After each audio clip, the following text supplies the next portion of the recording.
Firman Tuhan hari ini diambil dari Hakim-Hakim 8. Dengarlah firman Tuhan.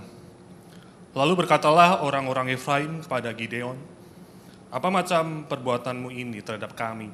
Mengapa engkau tidak memanggil kami ketika engkau pergi berperang melawan orang Midian?" Lalu mereka menyesali dia dengan sangat. Jawabnya kepada mereka, "Apa perbuatanku dalam hal ini jika dibandingkan dengan kamu? Bukankah pemetikan susulan oleh suku Efraim lebih baik hasilnya dari panen buah anggur kaum Abiezer? Allah telah menyerahkan kedua raja Midian itu, yakni Oreb dan Zeeb, ke dalam tanganmu. Apa yang telah dapat kucapai jika dibandingkan dengan kamu?" Setelah ia berkata demikian, maka redalah marah mereka terhadap dia. Ketika Gideon sampai ke sungai Yordan, menyeberanglah ia dan 300 orang yang bersama-sama dengan dia, meskipun masih lelah, namun mengejar juga. Dan berkatalah ia kepada orang-orang Sukot, "Tolong berikan beberapa roti untuk rakyat yang mengikuti aku ini, sebab mereka telah lelah dan aku sedang mengejar Zeba dan Salmuna, raja-raja Midian." Tetapi jawab para pemuka di Sukot itu, "Sudahlah, Zeba dan Salmuna itu ada dalam tanganmu, sehingga kami harus memberikan roti kepada tentaramu." Lalu kata Gideon, "Kalau begitu, apabila Tuhan menyerahkan Zeba dan Salmuna ke dalam tanganku, aku akan menggaruk tubuhmu dengan duri padang, gurun, dan onak." Maka berjalanlah ia dari sana ke Penuel dan berkata demikian juga kepada orang-orang Penuel, tetapi orang-orang ini pun menjawabnya seperti orang-orang Sukot.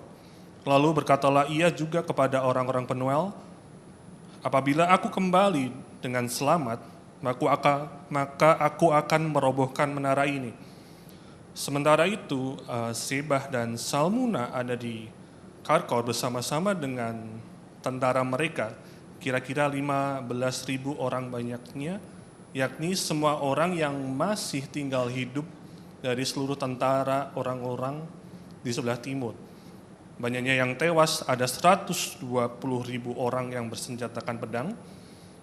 Gideon maju melalui jalan orang-orang yang diam di dalam kemah di sebelah timur Nobah dan Yokbeha, lalu memukul kalah tentara itu. Ketika tentara itu menyangka dirinya aman, Zebah dan Salmuna melarikan diri.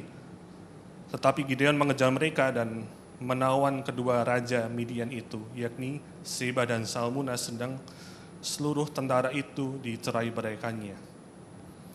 Kemudian kembalilah Gideon bin Yoas dari peperangan dengan melalui pendakian Heres. Ditangkapnyalah seorang muda dari penduduk Sukot. Setelah ditanyai, orang itu menuliskan nama para pemuka dan para tua-tua di Sukot untuk Gideon, 77 orang banyaknya. Lalu pergilah Gideon kepada orang-orang Sukot sambil berkata, "Inilah Zebah dan Salmuna yang karenanya kamu telah mencela aku dengan berkata, 'Sudahkah Zebah dan Salmuna itu ada dalam tanganmu, sehingga kami harus memberikan roti kepada orang-orangmu yang lelah itu?' Lalu ia mengumpulkan para tua-tua di kota itu. Ia mengambil duri padang gurun dan onak dan menghajar orang-orang Sukot dengan itu. Juga menara Penuel dirobohkannya dan dibunuhnya orang-orang itu. Kemudian bertanyalah ia kepada Zebah dan Salmuna, 'Di manakah orang-orang yang telah kamu bunuh di Tabot itu?' Jawab mereka, 'Mereka itu serupa dengan engkau. Sikap mereka masing-masing seperti anak raja.' Lalu kata Gideon, 'Saudara-saudarakulah itu, anak-anak ibuku. Demi Tuhan yang hidup, seandainya kamu membiarkan mereka hidup, aku tidak akan membunuh kamu.' Katanya kepada Yeter, anak sulungnya, 'Bangunlah, bunuhlah mereka.' Tetapi orang muda itu tidak menghunus pedangnya, karena ia takut, sebab ia masih muda. Lalu kata Zebah dan Salmuna, bangunlah engkau sendiri dan paranglah kami. Sebab seperti orang demikian pula kekuatannya. Maka bangunlah Gideon, dibunuhnya Zebah dan Salmuna, kemudian diambilnya bulan-bulanan yang ada pada leher unta mereka. Kemudian berkatalah orang Israel kepada Gideon, biarlah engkau memerintah kami, baik engkau, baik anakmu maupun cucumu, sebab engkaulah yang telah menyelamatkan kami dari tangan orang Midian. Jawab Gideon kepada mereka, aku tidak akan memerintahkan kamu dan juga anakku tidak akan memerintahkan kamu, tetapi Tuhan yang memerintahkan kamu. Selanjutnya kata Gideon kepada mereka, satu hal saja yang kuminta kepadamu, baiklah kamu masing-masing memberikan anting-anting dari jarahannya. Karena musuh itu beranting-anting emas, sebab mereka orang Ismail. Jawab mereka, kami mau memberikan dengan suka hati. Dan setelah dihamparkannya selai kain, maka masing-masing melemparkan anting-anting dari jarahannya ke atas kain itu. Adapun berat anting-anting emas yang ditanya itu adalah 1.700 shikal emas. Belum terhitung bulan-bulanan, perhiasan telinga, dan pakaian kain ungu muda yang dipakai oleh raja-raja Midian. Dan belum terhitung kalung rantai yang ada pada leher unta mereka. Kemudian Gideon membuat efod dari semuanya itu dan menempatkannya di kotanya di Ofra. Di sana orang Israel berlaku seorang dengan menyembah efod itu. Inilah yang menjadi jerat bagi Gideon dan seisi rumahnya. Demikianlah orang Midian tunduk kepada orang Israel dan tidak dapat menegakkan kepalanya lagi. Maka amanlah negeri itu di 40 tahun lamanya pada zaman Gideon. Lalu Yerubbaal bin Yoas pergilah dan diam di dalam rumahnya sendiri. Gideon mempunyai 70 anak laki-laki, semua anak kandungnya, sebab ia beristri banyak. Juga gundiknya yang tinggal di Sikem melahirkan seorang anak laki-laki baginya, lalu ia memberikan namanya Abimelek kepada anak itu. Gideon bin Yoas mati pada waktu rambutnya telah putih, lalu dikuburkannya dalam kubur Yoas ayahnya di Ofra, kota orang Abiezer. Setelah Gideon mati, kembalilah orang Israel berjalan serong dan mengikuti para Baal dan membuat Baal Berit menjadi Allah mereka. Orang Israel tidak ingat kepada Tuhan Allah mereka yang telah melepaskan mereka dari tangan semua musuhnya di sekelilingnya. Juga tidak menunjukkan terima kasihnya kepada keturunan Yerubbaal Gideon seimbang dengan segala yang baik yang telah dilakukan kepada orang Israel. Demikianlah firman Tuhan. Terima kasih Raden yang sudah membacakan ayat yang hari ini cukup panjang, saudara, 35 ayat ya, dari akhir kisah Gideon. Mari kita berdoa untuk mempersiapkan hati kita mendengarkan firman Tuhan hari ini. Bapa, hari ini kami akan mendengarkan kebenaran firman-Mu yang mungkin bertolak belakang dengan cara pandang dunia ini tentang kesuksesan. Kami berdoa agar kami dapat mengerti apa kesuksesan yang sesungguh-sungguhnya.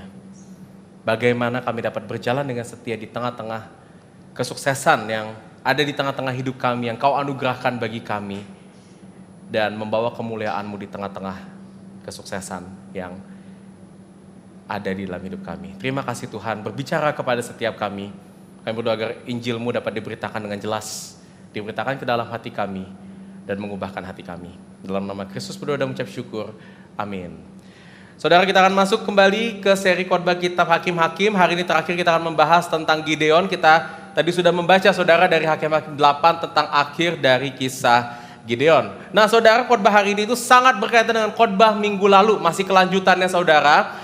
Dan saudara, kalau saya bisa bilang, khotbah hari ini itu adalah antitesisnya dari khotbah minggu lalu, atau bertolak belakang, saudara, temanya dengan khotbah minggu lalu. Kalau minggu lalu kita belajar, kita melihat bagaimana Gideon yang dilemahkan pasukannya oleh Tuhan dari 135.000 menjadi 300 orang untuk melawan, dari 32.000 jadi 300 orang untuk melawan 135.000 pasukan Midian. Ya, lawan yang sebenarnya dia tidak mungkin bisa kalahkan dengan kekuatannya sendiri, tapi Tuhan sengaja lemahkan supaya di dalam kelemahan kita melihat Kristus menyatakan kekuatannya, menyatakan kemenangannya. Minggu lalu kita sudah mempelajari itu. Hari ini kita justru akan melihat Gideon yang sudah bertambah kuat, yang sudah bertambah kepercayaan dirinya, saudara, dan yang sudah mengalami kemenangan, kesuksesan di dalam dia mengalahkan musuh-musuhnya, tapi akhirnya berakhir dengan tragis. Gideon akhirnya meninggalkan Tuhan. Dan hari ini saudara, kita akan belajar satu tema besar dari Hakim-Hakim pasal 8 ini yang saya beri judul sebagai bahaya kesuksesan kita. Ya saudara, mungkin kita sering mendengar di luar, di tengah-tengah dunia ini, kejar kesuksesan. Kesuksesan itu adalah impian. Kita harus menjadi orang yang sukses karena itu adalah kehidupan yang sesungguh-sungguhnya. Tapi justru hari ini kita akan mendengar yang sebaliknya. Firman Tuhan bilang hati-hati sama kesuksesan. Ada bahaya yang besar yang ditimbulkan olehnya. Dan kalau kita tidak hati-hati saudara, ini akan berdampak kepada relasi kita dengan Tuhan dan bagaimana kita dapat mengatasinya. Saudara, ini recap sedikit, kita masih ada di bagian Gideon saudara. Ya, setelah ini kita akan masuk ke hakim-hakim besar, tinggal sisa 2, Yefta sama Simson. Dan ada beberapa hakim-hakim kecil di pasal 10 yang nanti akan kita bahas bersama-sama. Dan saya akan membahas 3 poin khotbah hari ini saudara. Ya, maaf ini kurang ini. Pertama kita belajar tentang kesuksesan yang memegahkan diri. Kedua kita belajar tentang kesuksesan yang menggantikan Tuhan. Dan yang ketiga kita akan belajar bagaimana kita bisa menghidupi kesuksesan tetap di dalam kerendahan seperti yang Tuhan inginkan. Ya saudara, kita akan melihat ketiga poin ini secara dekat dari firman Tuhan hari ini, khususnya di poin pertama, nanti akan cukup panjang saudara porsi Alkitab yang akan kita baca. Saya akan bantu dari slides, tapi saudara jangan tutup Alkitab saudara bisa nanti membaca atau mengikuti juga dari tulisan di Alkitab yang ada di liturgi kita atau di aplikasi saudara atau yang saudara bawa buku. Silakan saudara untuk mengikuti teks demi teks supaya saudara bisa melihat apa yang disampaikan. Ini bukan poin saya, ini bukan karangan-karangan pemikiran tertentu, tapi ini betul-betul adalah Alkitab yang sampaikan bagi kita umat-umat Tuhan saat ini. Kita masuk ke poin yang pertama, kesuksesan yang memegahkan diri. Saudara, berbicara tentang kesuksesan, meskipun tadi dibilang kesuksesan itu ada bahayanya, tetapi saya ingin katakan di sini bahwa gak salah loh orang Kristen kita untuk punya kesuksesan. Tuhan itu bukan Tuhan yang anti kesuksesan. Buktinya saudara kepada Gideon, minggu lalu kita sudah belajar, Tuhan kasih kemenangan buat Gideon. Itu karena Tuhan loh Gideon menang, bukan karena usahanya dia semata-mata saudara. Oleh karena itu saya ingin bilang, Tuhan tuh gak anti kesuksesan, Tuhan menganugerahkan kesuksesan kepada manusia, tetapi kesuksesan adalah suatu ujian. Seringkali kita kalau bilang ujian, kita selalu cenderung ingatnya penderitaan. Kesulitan hidup, itu ujian, betul saudara. Kalau kita baca kitab Yakobus pasal 1, Roma pasal 5, berkata bahwa penderitaan itu mendatangkan pengharapan, memberikan ketekunan bagi kita. Betul, itu adalah ujian bagi kita. Tetapi saya katakan kesuksesan juga adalah ujian. Dan saya mengutip kata-kata dari pendeta Michael Christian, pendeta yang menggembalakan gereja Gibeon, Surabaya, saudara. Saat dia berkhotbah Hakim-Hakim pasal 8 ini, dia berkata seperti ini. Ujian kemakmuran atau ujian kesuksesan itu sering kali lebih berbahaya bagi orang Kristen daripada ujian penderitaan. Kenapa saudara? Karena saudara kalau kita menderita, kita lagi lemah, kita pasti akan merasakan itu langsung. Karena kita ngerasa gak nyaman, kita ngerasa gak enak saudara. Tapi kalau kita sukses, saudara kita sering kali nggak ngerasa itu sebagai ujian, kita ngerasa oh ini cuma berkat, kita menikmatinya, kita menyenanginya. Nah apa saudara bahaya atau ujian terbesar dari kesuksesan saudara? Saya ingin mengutip ayat yang minggu lalu sudah kita baca saudara dari Hakim-Hakim 7 ayat 2, ketika Tuhan melemahkan pasukan Gideon. Ya, saudara ayat ini terus akan berbicara sampai pasal 8 saudara. Ingat apa yang Tuhan katakan kepada Gideon minggu lalu. Dia bilang, terlalu banyak rakyat yang bersama-sama dengan engkau itu daripada yang kukehendaki untuk menyerahkan orang Midian ke dalam tangan mereka. Perhatikan saya tebalkan, jangan-jangan orang Israel memegah-megahkan dirinya terhadap aku, terhadap Tuhan, sambil berkata, tanganku sendirilah yang menyelamatkan aku. Ujian kesuksesan datang di dalam kecenderungan hati kita untuk memegahkan diri kita. Saudara, datang dari awal, di dalam liturgi tadi kita sudah membahas tentang kemegahan diri. Kemegahan diri, saya katakan tadi adalah pangkal dari dosa, saudara. Pangkal dari semua kejahatan-kejahatan kita, hati kita yang tidak benar, saudara, adalah kemegahan diri. Maka itu Paulus katakan tadi di Efesus 2 ayat 8 dan 9, kasih karunia, keselamatan itu karena kasih karunia kita terima melalui iman dalam Kristus Yesus, bukan hasil usahamu, jangan ada yang memegahkan diri. Saudara, tapi kesuksesan itu seakan memberikan kepada kita seolah satu sensasi, satu perasaan, satu kondisi yang akan mendorong kita, oh ini kamu sukses karena kamu, ya wis tinggikanlah dirimu, megahkanlah dirimu, banggakan dirimu sekarang. Dan saat kita memegahkan diri, apa yang terjadi? Timothy Keller berkata seperti ini, keberhasilan dapat dengan mudah membuat kita melupakan anugerah Allah karena hati kita sangat ingin percaya bahwa kita bisa menyelamatkan diri kita sendiri. Kemenangan yang diberikan Allah dapat dengan mudah dipakai untuk meneguhkan keyakinan bahwa sesungguhnya kita telah memperoleh berkat itu dengan usaha kita sendiri. Dan karena itu kita merasa layak menerima pujian dan kemuliaan atas keberhasilan tersebut. Kemegahan diri, saudara, itu akan menyatakan kepada hidup kita yang kita tadinya merasa atau kita melihat kita itu sebenarnya tidak layak diselamatkan oleh Tuhan, kita tidak layak menjadi murid-murid Tuhan, jadinya kita ini layak. Tuhan menyelamatkan saya karena saya emang hebat kok, saya emang cemerlang. Kemegahan diri akan membawa kita, saudara, untuk bergeser dari tadi kita menyembah Tuhan, melihat Tuhan karena kehebatannya, karena kemuliaannya, karena kuasanya, menjadi melihat kita, diri sendiri. Kemegahan diri sejatinya adalah, kalau kita lihat kata-kata Tim Keller ini, kita itu mencuri kemuliaan Tuhan. Ya, kita sering berkata, kemuliaan hanya bagi Tuhan. Kita pujikan itu, kita nyanyi, kita katakan itu di hari Minggu. Tapi saudara, setelah pulang dari gereja, seringkali apa yang kita mau, kemuliaan bukan hanya bagi Tuhan, kemuliaan bagi dua, saudara. Di gereja kita nyanyi haleluya, pulang dari gereja kita jadi halelupa, saudara, sama Tuhan. Dan itu kenapa terjadi? Kemegahan diri. Hati kita sangat cenderung, saudara, untuk bermegah diri, dan karena bermegah diri kita lupa dari Tuhan. Tapi sekali lagi, ini seringkali sulit kita deteksi. Seringkali sulit untuk kita sadari, saudara. Kan saya nggak mungkin ya ketemu sama saudara sih, ketemu Howard di jalan. Dia lagi cengangas-cengenges baik-baik aja. Hati-hati lu, jatuh lu nanti lu, hidup lu. Nggak setia lu sama, kan nggak bisa begitu. Saudara, beda kalau kita lagi lemah, kita lagi menderita, biasanya kelihatan dan orang-orang banyak yang menghibur, banyak yang kasih tahu, banyak yang perhatian sama kita, saudara. Tapi enggak, kalau makanya bagaimana kita tahu, saudara, kalau kita telah memegahkan diri kita karena kesuksesan. Saya berikan 2 indikasi di sini, saudara, dan di sini saya akan masuk ke pasal 8. Indikasi kesuksesan yang memegahkan diri. Kita akan melihat dari Gideon. Ada 2 hal, saudara, yang ingin saya highlight. Poin pertama ini cukup panjang, jadi saudara sabar dulu dan saudara bisa lihat, saudara, dari Alkitab kita akan bahas dari ayat yang pasal 8 ayat pertama sampai kira-kira ayat ke-17 atau 18. Ya, jadi agak panjang, saudara, ya di sini ya. Yang pertama, ada satu peristiwa di ayat pertama dikatakan di sini, ada bangsa Efraim datang kepada Gideon itu dengan marah-marah. Jadi ceritanya begini, saudara. Di akhir pasal 7, saat Gideon udah berhasil menyerang perkemahan orang Midian itu kan lari, saudara. Ya, jadi ada satu pasukan Midian yang dipimpin oleh Raja Oreb dan Zeeb, ada 2 raja Midian di situ. Mereka lari ke sebelah timur dan ternyata itu dekat dengan daerah suku Efraim. Suku Efraim masih suku Israel, saudara. Nah, karena udah dekat sama suku Efraim di situ, Gideon bilang ke mereka, Efraim, tolong dong itu dicegat, itu 2 raja, Oreb sama Zeeb. Kan dekat daerah lu.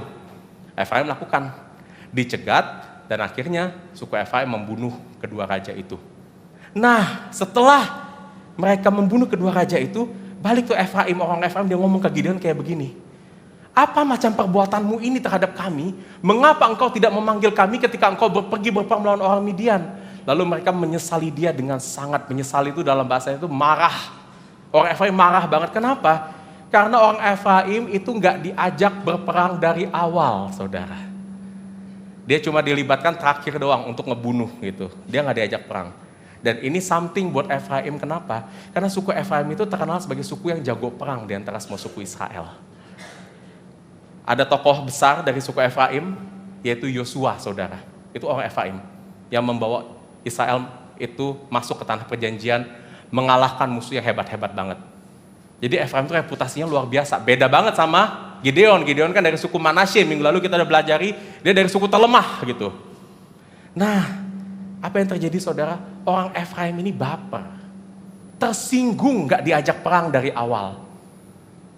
Merasanya kalau nggak diajak perang itu apa? Mereka kayak direndahkan, diremehkan oleh Gideon. Makanya mereka marah di sini. Nah, menariknya, saudara, ini adalah pertama kali kita ketemu di kitab Hakim-Hakim ada perselisihan terjadi di antara orang Israel sendiri, di antara suku-suku Israel. Ini pertama kali. Ya, hari ini banyak pecah rekor, saudara. Ini pecah rekor pertama, ada perselisihan terjadi antara orang Israel. Ya, nanti banyak lagi pecah rekor lainnya nih di kisah hari ini, saudara. Nah, Gideon yang mendengar kisah itu dan tahu profil Efraim seperti apa, reputasinya yang bagus dalam berperang, tanggapannya gimana? Nah, saudara, ini jawabnya Gideon kepada mereka. Saya interpretasi langsung aja ya ayat ini ya, biar nggak usah ini. Gideon tuh bilang begini, hei Efraim, enggak, kamu tetap hebat. Bahkan jasamu tuh lebih besar daripada aku. Memang di awal aku yang nyerang, tapi yang bunuh rajanya siapa? Kan kamu yang bunuh rajanya. Nah, yang lebih hebat yang mana? Yang cuma nyerang biasa aja atau yang bunuh raja? Ya, biasanya bunuh raja kan yang lebih hebat, yang lebih terkenal, yang lebih akan dihormati. Itu kamu loh. Aku mah bukan siapa-siapa. Gitu. Ya, dan dengar itu di ayat ketiga akhir dia bilang, setelah ia berkata demikian maka redahlah marah mereka terhadap dia. Keren ya, saudara ya, Gideon taktiknya diplomatis. Ya, agak ngeles sih memang sih kedengarannya sih, agak ngeles, tapi paling enggak kan akhirnya nggak jadi ribut tambahan. Ya kan? Orang Efraim seneng gitu, akhirnya diakui. Ya. Apakah ini hal yang baik atau tidak? Simpan dulu, saudara ya, kisah ini ya. Kita masuk ke kisah berikutnya. Pasal 4. Setelah perselisihan dengan Efraim itu reda, selesai, Efraim udah gak marah lagi, Gideon sama 300 pasukannya, dia masih mau ngejar. Ada dua raja lagi, saudara, namanya Zebah sama Salmuna. Ya, Salmuna bahasa Asia itu pakai Z, ya. Zebah, Salmuna, saya singkat nama raja ini jadi duo Z. Ya, duo Z, Zebah sama Salmuna. Mereka mau mengejar raja ini, dan di dalam pengejarannya mereka tuh mampir ke satu kota namanya Sukot. Ini juga masih kota orang Israel, saudara, tapi ini bukan kota atau orang-orang Israel yang terkenal, gitu. Orang biasa-biasa aja. Nah, ke kota Sukot ini, Gideon sama pasukannya udah capek, ya, dan mereka minta makan sama orang Sukot.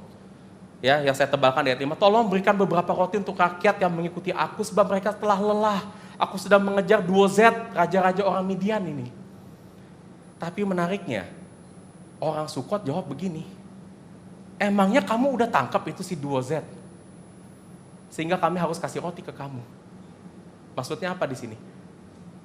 Orang Sukot gak gitu gak mau kasih roti, karena takut kalau nanti Gideon belum tangkap itu 2Z, kalau Gideon kalah gimana? Nanti kan mereka juga yang kena imbasnya, karena udah gak bantuin Gideon.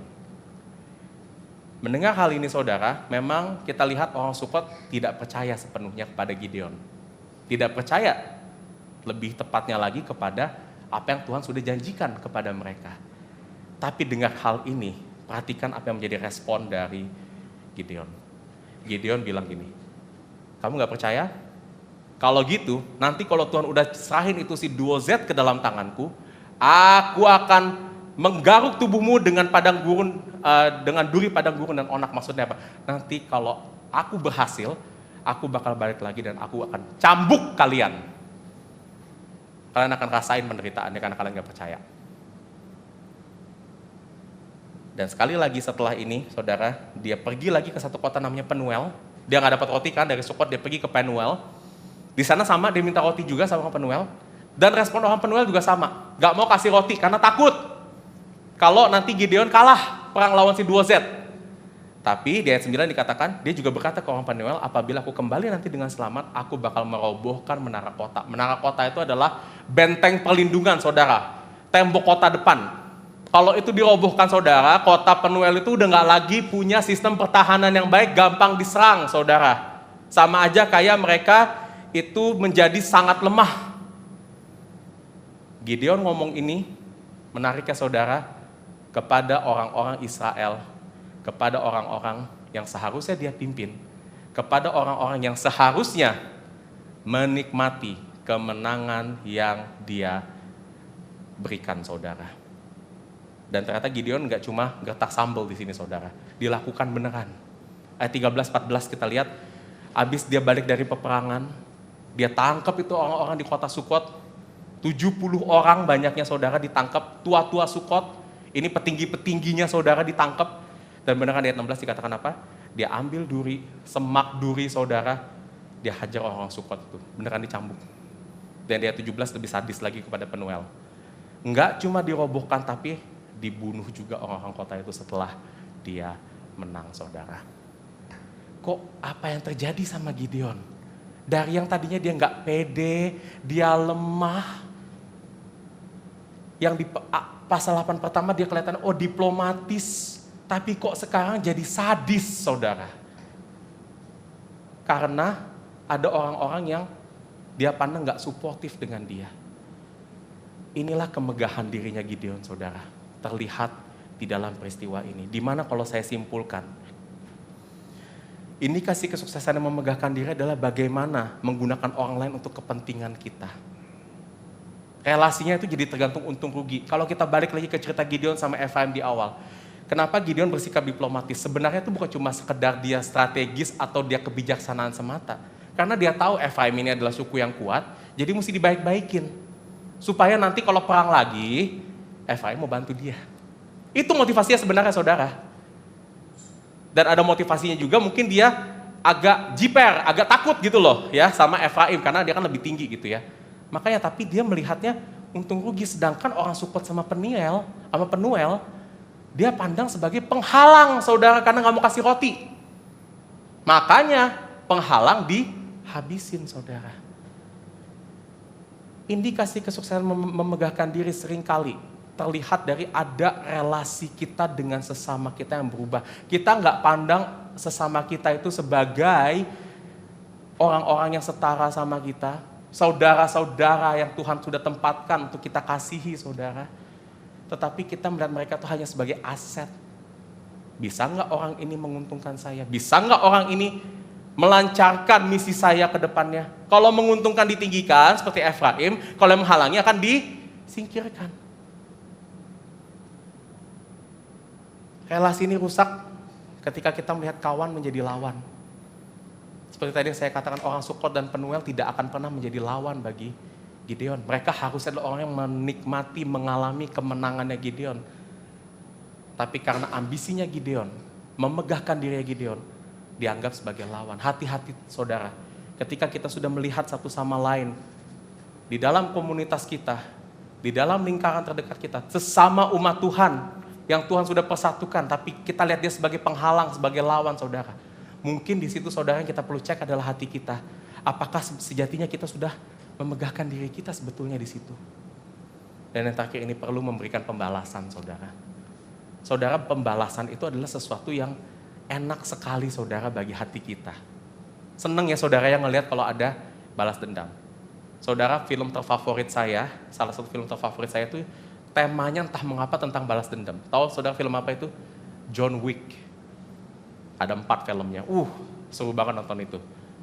Tahu kenapa cerita John Wick itu terjadi sampai 4 film? Gara-gara di film pertama, anjingnya dia dibunuh, saudara. Bayangin anjingnya dibunuh, akhirnya dia balas dendamnya sampai 4 film. Dan kenapa nonton itu selain actionnya keren, saudara? Ada rasa, gregetan, seneng, saudara, kalau musuhnya kalah. Saudara, kalau kita ngeliat orang lain balas dendam aja, kita ada rasa puas, ada rasa senang. apalagi sebenarnya dalam diri kita. Sadar gak dalam diri kita sering kali saudara, kita tuh bukannya gak mau balas dendam, tapi gak ada kesempatannya aja buat balas. Makanya kita tahan, kita redam itu saudara. Tapi kalau ada kesempatannya, meskipun kecil kita tuh mau balas saudara. Dan apalagi kalau itu terjadinya di antara komunitas kita. Dan itu adalah tanda yang sangat berbahaya saudara, kalau kita sudah sebenarnya apa? Kita balas untuk memuaskan kita, untuk orang tahu, oh kita ini lebih hebat dari kamu.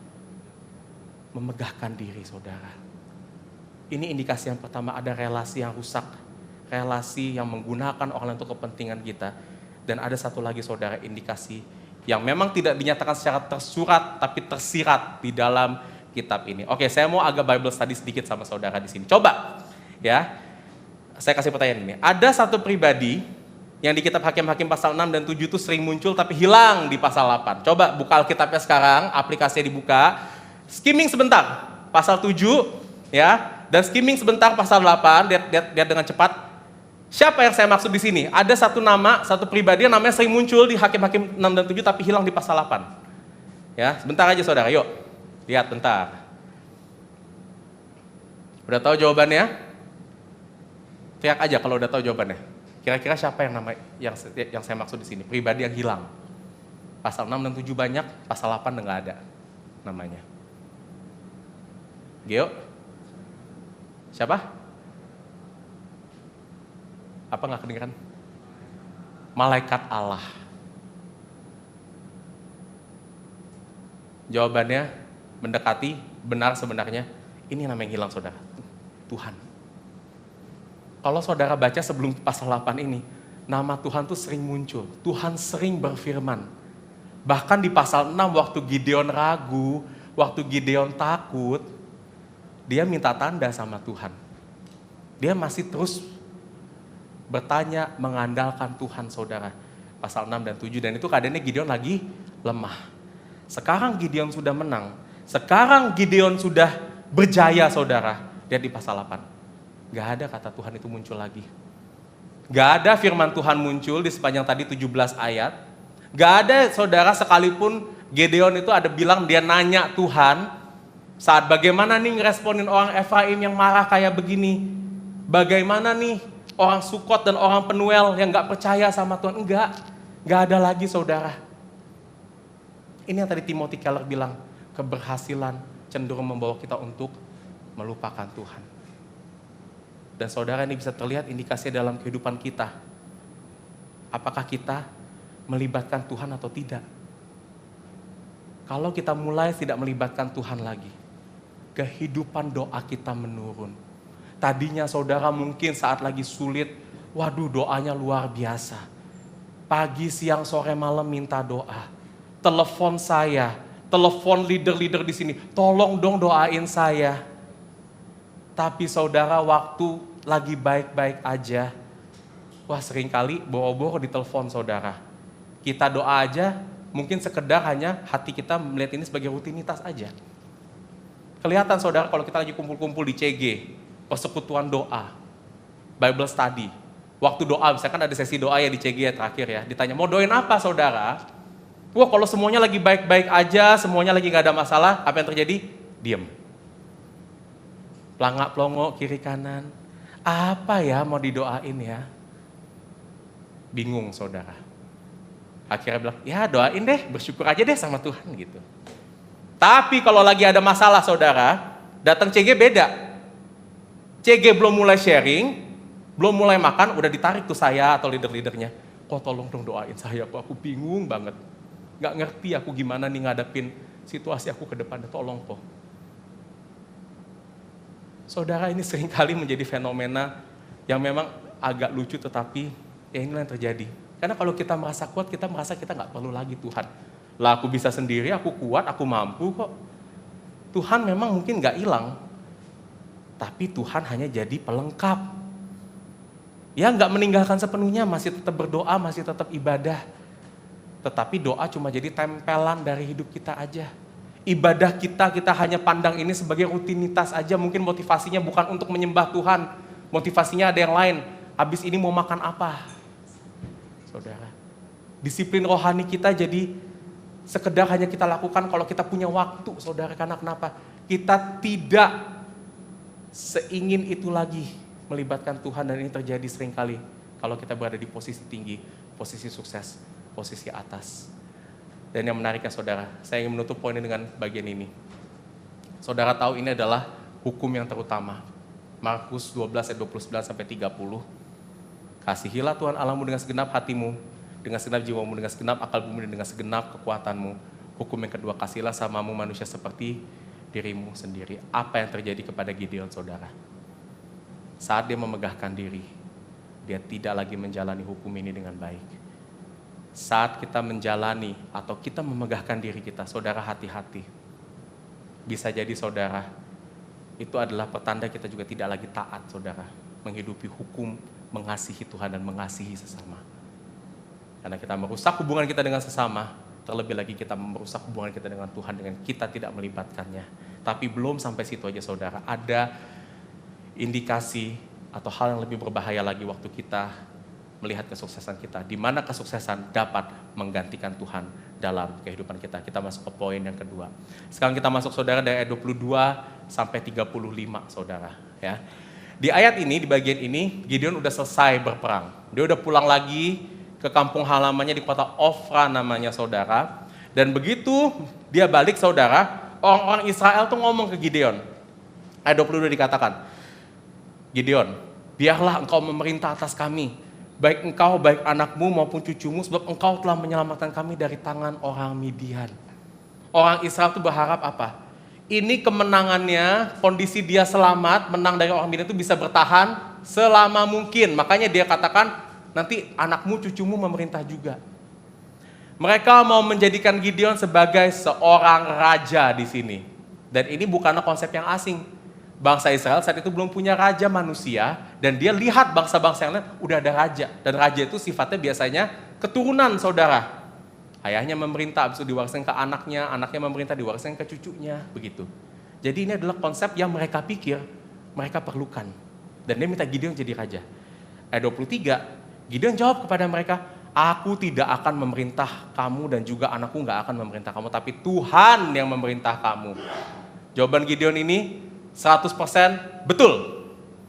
Dia tepat berkata bahwa raja kita adalah Tuhan, bukan manusia. Lihat, Tuhan udah mimpin kita dari awal. Dari semua peperangan, dari kita masih ditindas, dia sudah persiapin aku menjadi hakim, sampai sekarang dia membawa keselamatan, dan dia akan memerintah kepada kamu selama-lamanya. Betul saudara, jawaban Gideon. Tapi ada yang menarik di sini. Ayat 24, ada satu tindakan Gideon yang menarik setelah dia bilang seperti itu. Dia selanjutnya berkata kepada masyarakatnya, kepada orang Israel, satu hal saja ku minta, baiklah kamu memberikan anting-anting jarahan, karena musuh itu beranting-anting emas, sebab mereka orang Ismail. Ayo kasih kumpulin, yuk kumpulin perhiasan, kumpulin anting-anting, kan kita habis menang, ada jarah banyak barang, kumpulin semuanya. Dikumpulin buat apa? Ayat 27a, dikatakan seperti ini. Kemudian Gideon membuat efod dari semuanya itu dan menempatkannya di kotanya di Ofra. Saudara, saya ingin membahas tentang efod di sini. Gideon membuat efod. Efod itu apa saudara? Saya kasih gambar ya di sini ya. Saudara, efod itu adalah salah satu bagian dari pakaian imam besar. Tuhan perintahkan langsung di kitab Keluaran pasal 28 agar membuat pakaian bagi imam besar. Dan ini bukan pakaian sembarangan saudara. Efod itu khususnya yang di tengah. Ya, di tengah itu yang ada batu-batunya 12 biji saudara. Itu kayak rompi saudara, ditaruh di tengah. Dan ini adalah khusus, Tuhan perintahkan, ukurannya harus sesuai dengan perintah Tuhan, bahannya dari logam emas yang sesuai perintah Tuhan. Saudara, dan ini mau menunjukkan dipakai oleh imam supaya apa? Ada hadirat Tuhan di situ. Efod itu adalah simbol lambang dari hadirat Tuhan di tengah-tengah bangsa Israel. Dan karena itu dipakai oleh imam besar, saudara, efod itu harus ada di dekat sama bait Allah, di dekat tabernakel. Gak boleh ditaruh sembarangan, saudara. Ya, jadi cuma bisa dipakai oleh imam besar, ya, dan harus ada di dekat bait Allah. Dan di dalam efod, saudara perhatikan ada di dalam kotak itu yang diberikan nama Urim dan Tumim. Itu juga bagian dari efod, saudara. Urim dan Tumim ini apa? Ini adalah sebuah batu, saudara. Ya, kita nggak tahu satu buah atau dua buah, biasanya ditaruh di dalam sebuah kantong, ya, diikat di efodnya itu. Yang tujuannya, jika bangsa Israel ingin menanyakan tentang kehendak Tuhan, menanyakan suatu hal kepada Tuhan, ya, Urim dan Tumim ini akan memberikan jawabannya dalam sistem seperti undian, untuk tahu jawabannya iya atau tidak. Kita nggak tahu saudara cara kerja pastinya seperti apa, tetapi again, ini adalah untuk kita mengetahui kehendak Tuhan, saudara, melalui imam. Ingat ya caranya ya, harus tetap menempel pada efod, harus dilakukan oleh imam dan bukan imam sembarangan, imam besar. Ya, ayatnya di sini saudara, Keluaran 24 ayat 4 berkata, inilah pakaian yang harus mereka buat, baju efod, demikianlah mereka harus membuat pakaian kudus. Nah, dibilang tuh pakaian kudus bagi Harun. Nggak boleh sembarangan, saudara. Ya, dipakai oleh Harun. Harun itu adalah imam besar. Dan bagi anak supaya ia memegang jabatan imam bagiku. Jadi efod itu saudara, pertama memang menyatakan hadirat Tuhan. Kedua memang itu menyatakan bagaimana kita mendengar kehendak Tuhan. Tapi itu adalah pakaian kudus, harus dipakai oleh imam, dan harus dipakai di dalam bait Allah. Gideon siapa saudara? Bukan imam, jelas. Siapa yang nyuruh Gideon untuk bikin efod? Dia sendiri. Efodnya dipakai di mana saudara? Di kotanya, yang gak ada bait Allah di situ. Dan akhirnya di ayat 25, di ayat 27 dikatakan di bagian B. Gideon membuat efod dan di sanalah orang Israel berlaku serong dengan menyembah efod itu. Mungkin dalam pikiran orang Israel, di pikiran Gideon, kan ini masih melambangkan Tuhan, Allah Tritunggal, Allah Yahweh, Allah orang Israel. Tapi di ayat 27 dibilang mereka telah berserong, menyembah efod itu. Saudara, apa yang terjadi di sini saudara? Ini berbahayanya kesuksesan saudara. Apa yang terjadi kepada Gideon? Yang mengaku tadi Tuhan adalah rajanya, bukan dia. Pengakuannya memang bilang Tuhan Raja, tetapi ternyata hatinya saudara nggak begitu. Hatinya saudara itu justru meninggikan dirinya. Dan dia berpikir, bukan hanya dia itu Raja, tapi dia itu kayak Tuhan saudara. Dengan adanya Gideon bikin efod, dia bertindak sebagai imam di kota itu. Akhirnya saudara, orang-orang tuh nggak datang lagi kepada Tuhan sebagaimana mestinya. Pergi ke bait Allah. Bait Allah waktu itu adanya di kota Silo. Memang agak jauh sih saudara dari kotanya Gideon. Tapi dia nggak gitu lagi. Dia nggak datang ke imam agung, imam besar, tapi datangnya ke Gideon. Dan Gideon di situ bermain-main seolah dia adalah Tuhan. Dia pakai itu efod-efodannya dia buat apa? Mencari kehendak Tuhan supaya orang pikir bisa menyembah Tuhan, tapi ternyata yang disembah adalah siapa? Dia sendiri. Dan lebih parah lagi saudara, di akhir hidup Gideon apa yang terjadi? Gideon punya 70 anak laki-laki, semuanya anak kandungnya, ia beristri banyak. Zaman itu saudara, orang yang kayak begini tuh cuma raja. Punya istri banyak, punya anak banyak, cuma raja. Nggak ada orang biasa tuh punya gundik, punya istri puluhan tuh nggak ada saudara. Dan yang menarik ayat 31, gundiknya tinggal di Sikem, melahirkan seorang anak laki-laki baginya, ia memberikan nama Abimelek. Abimelek itu saudara, artinya adalah Abi itu adalah ayahku, Melek itu raja. Abimelek, Gideon yang kasih nama dibilang apa? Ayahku adalah raja. Lihat apa yang kesuksesan mengubahkan Gideon. Dia tidak hanya menjadi memegahkan dirinya saudara, tapi dia udah menganggap dirinya kayak raja, kayak Tuhan. Dan saudara, kita melihat di sini ada satu hal saudara. Ini adalah esensi dosa. Esensi dosa itu adalah manusia itu mau jadi seperti Tuhan dalam kuasanya, dalam kekuatannya, dalam keberhargaannya. Memang saudara, kita mencari itu semua, kita mau menjadi lebih kuat, kita mencari penerimaan supaya kita dihargai, kita mencari kuasa supaya kita punya kontrol atas hidup kita. Tapi saudara, sering gak sih kita merasa gak puas, kita merasa gak cukup dengan itu semua. Kondisi sukses seringkali saudara mengubah hati kita atau mendorong hati kita tuh dari yang tadinya merasa oke, merasa cukup, jadi nggak cukup. Gideon gak cukup saudara dengan kondisi dia hanya menang. Tapi dia mau lebih dari sekedar kemenangan yang Tuhan berikan. Kita saudara seringkali di dalam kesuksesan kita, di dalam kondisi kita yang baik saudara, seringkali kita gak puas loh sama Tuhan. Kita gak puas dengan apa yang Tuhan udah kasih kepada kita, pemeliharaannya, tuntunannya dia, arahannya dia yang dia berikan kepada kita dengan cara-cara yang ia sudah tetapkan bagi kita. Ibadah di gereja, melalui firman Tuhan, melalui pemimpin-pemimpin yang Tuhan sudah berikan bagi kita. Gak puas saudara.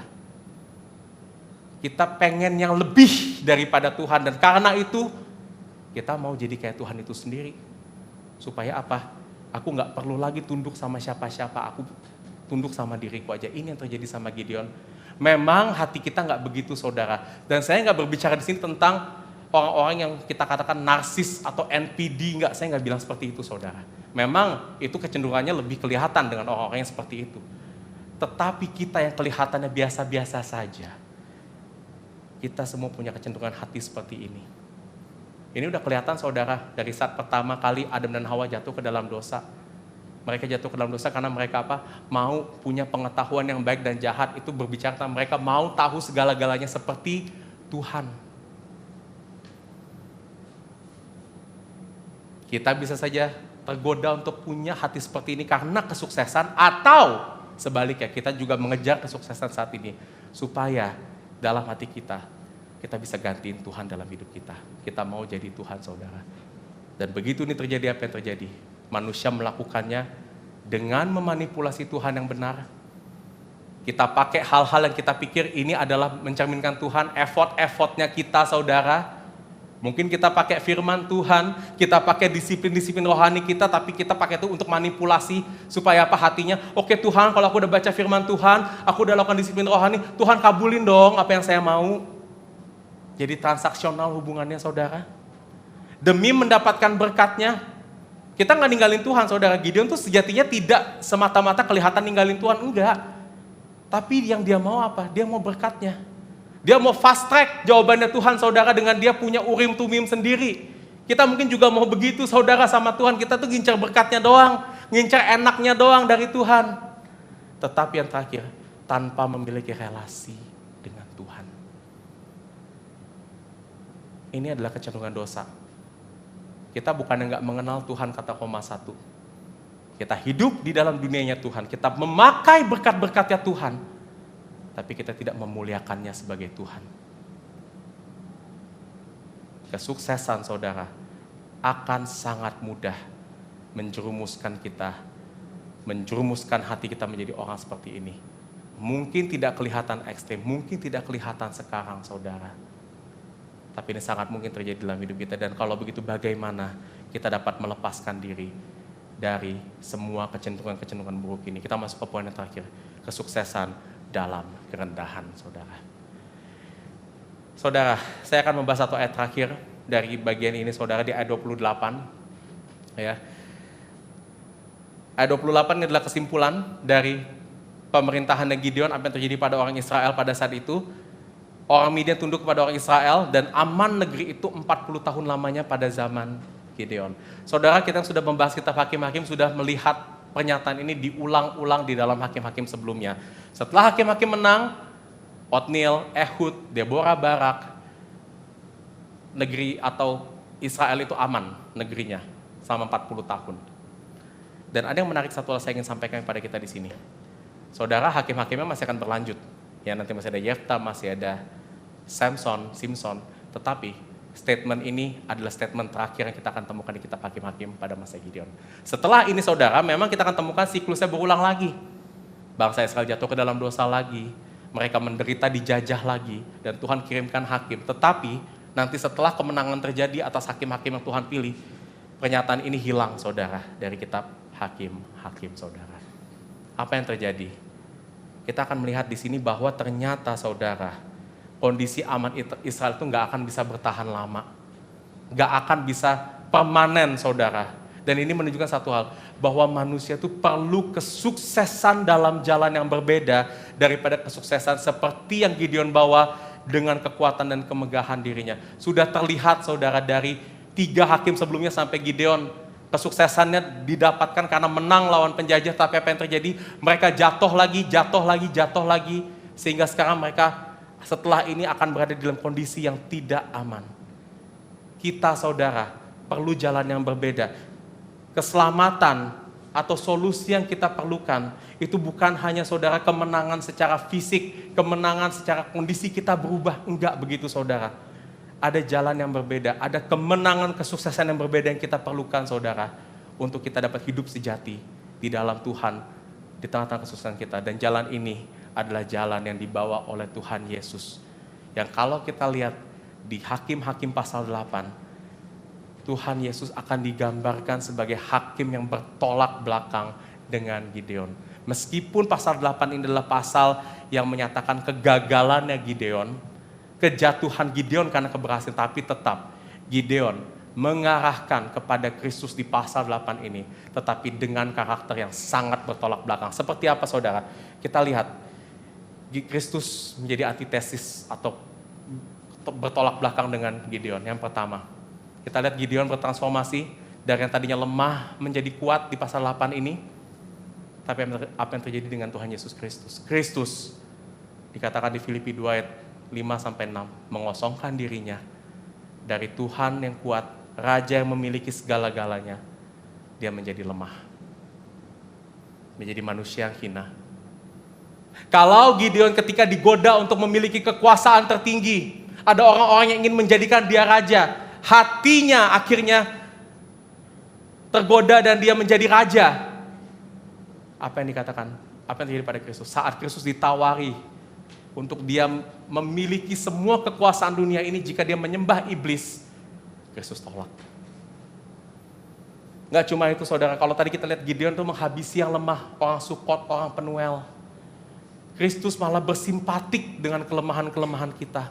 Ibrani 4 ayat 15 dikatakan kita punya imam agung yang bersimpatik dengan kelemahan-kelemahan kita. Jika Gideon punya ambisi, mengikuti ambisinya untuk menang, Kristus malah tunduk sepenuhnya pada kehendak Tuhan. Bahkan di Lukas 22 ayat 42, saat ia di taman Getsemani, dia berkata apa? Bapa, memang cawan ini berat, penderitaan yang akan dia lalui itu berat, tapi bukan kehendakku, tapi kehendakmu yang jadi. Kemenangan Gideon justru membawanya pada kejatuhan. Tapi lihat apa yang terjadi pada Kristus. Kristus terlihat jatuh, terlihat kalah dan mati ke dalam dunia ini. Tapi justru di dalam kematiannya saudara, dia memberikan kemenangan yang sejati, kemenangan atas dosa-dosa kita. Kristus mati supaya dia menanggung murka Allah yang seharusnya dijatuhkan kepada kita yang berdosa.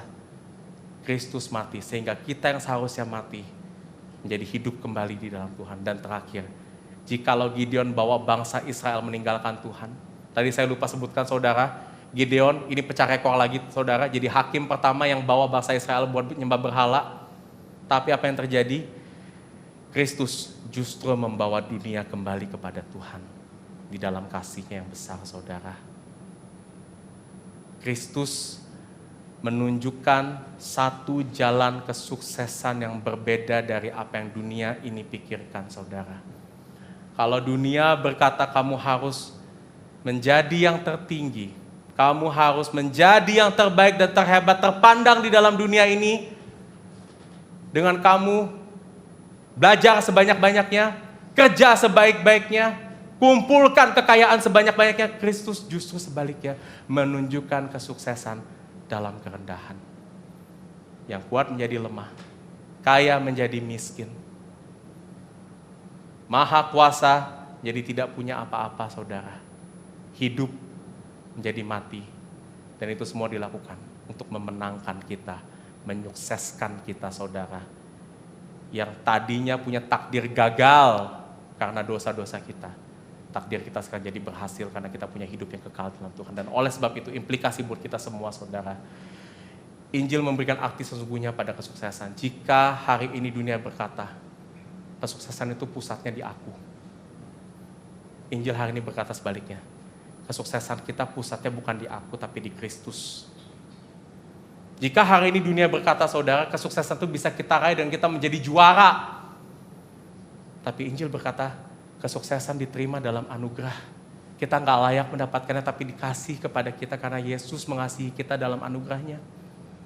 Jika dunia berkata kita harus berjuang sampai kita menjadi berharga, kita harus melakukan segala cara supaya orang-orang mengakui kita, melihat diri kita sekarang. Tapi Injil berkata apa? Kita berharga bukan karena itu. Kita berharga karena yang terbaik, yang terbesar sudah ada dalam diri kita, itu Tuhan yang berkenan atas hidup kita. Maka itu saudara, di dalam Kristus saat ujian kesuksesan itu datang kepada kita, pertama, kita tidak akan menjadi orang-orang yang bermegah. Karena kenapa? Karena kita tahu kesuksesan itu bukan semata-mata usaha kita, tapi anugerah. Saudara, saya harus katakan saat ini, jika hari ini saudara mengalami kesuksesan di pekerjaan saudara, studi saudara, sukses saudara mungkin merasa dari yang tadinya single, sukses punya pacar sekarang. Saudara yang tadinya pasangan suami istri, mau punya anak, sukses bisa punya anak sekarang saudara. Memang saudara ada usaha yang saudara lakukan, tetapi jika Tuhan tidak beranugerah saudara, kesuksesan itu nggak akan datang. Bahkan kesuksesan itu bisa datang saudara di luar dari usaha kita juga. Sukses itu bukan semata-mata usaha kita, tapi anugerah. Dan jika kita terus melihat kesuksesan itu sebagai anugerah yang Tuhan berikan bagi kita, sama seperti yang memberikan anugerah keselamatan bagi kita saudara, maka kita nggak akan bermegah. Saat ujian datang di dalam Kristus, kita tetap akan melihat kepada Kristus. Kenapa? Karena kesuksesan itu bukan lagi identitas kita. Kalau kita pikir saudara kita harus menjadi sukses supaya nama kita menjadi tinggi, supaya nama kita dikenal. Tapi di dalam Kristus saudara, sekarang kita udah punya nama yang lebih besar dari semua nama. Nama Kristus, Tuhan yang agung dan mulia, Sang Pencipta langit dan bumi, ada di dalam hati kita, ada dalam diri kita. Dan yang saat ujian kesuksesan datang di dalam Kristus, kita malah bergantung pada pimpinan Tuhan. Karena kita tahu sukses ini bukan akhir dari segala-galanya. Kesuksesan kita itu sarana sebenarnya Tuhan akan pakai untuk kita lebih memuliakan Tuhan. Menjadi alat-alatnya Tuhan. Perpanjangan tangan Tuhan tengah-tengah dunia ini saudara. Hari ini saudara, kita belajar satu hal yang mungkin ini tidak populer di tengah-tengah dunia. Tetapi inilah yang firman Tuhan ingin nyatakan bagi kita. Supaya kita bertumbuh dalam kesuksesan yang sejati di dalam Kristus. Mari kita berdoa. Bapa di dalam surga, firman-Mu hari ini mungkin menyadarkan kami akan kecenderungan hati kami yang jatuh, yang bermegah diri. Kami mohon ampun Tuhan atas itu semua. Dan bagi kami yang merasa lemah saat ini, bagi kami yang merasa tidak berdaya, Bapa, kiranya Injil kembali mengingatkan kami dan memenuhi hati kami, bahwa kami sejatinya adalah orang-orang yang telah berhasil, telah sukses karena Kristus ada di dalam kehidupan kami. Dan pimpin kami Tuhan untuk menghidupi kehidupan kami. Kami yang sedang mengalami kesuksesan, kami yang mungkin sedang mengejar kesuksesan itu, untuk tidak melupakan Engkau Tuhan. Tapi mendasarinya hanya di dalam anugerah Kristus yang gak pernah berubah. Terima kasih Tuhan, dalam nama Kristus kami berdoa dan mengucap syukur. Amin.